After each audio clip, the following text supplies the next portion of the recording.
Bismillahirrahmanirrahim. In the name of God, most gracious, most merciful. Maanta waa la guuleystay. Aad bay ugu guuleysanay.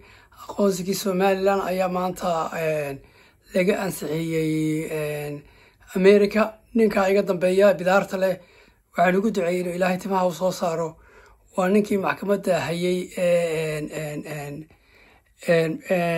kiiskii Somaliland iyo Soomaaliya lagu kala saarayay maxkamadda ka xaakinka Ilaahay baa xaakinee waa lagu guuleystay. Somaliland baa guuleysatay. Soomaaliya imika ka mid aha Soomaaliya iyo Somaliland waa la kala saaray.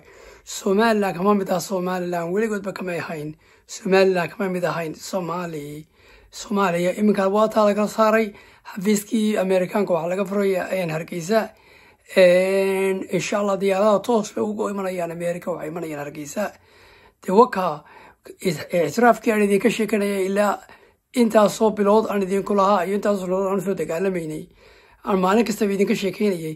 waka maanta u dhamaaday. Soomaaliya iyo Somaliland waa la kala saaray. Amerikaankii way اعتراafeen Somaliland. waka farxadii aad baan u faraxsanahay. walaal subscribe waa la guuleystay.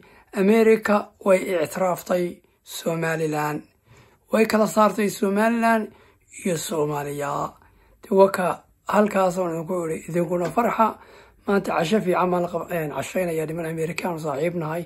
guul waka Somaliland اعتراafkii waa la ansixiyay America ee ku dabaaldega. wassalaamu calaykum.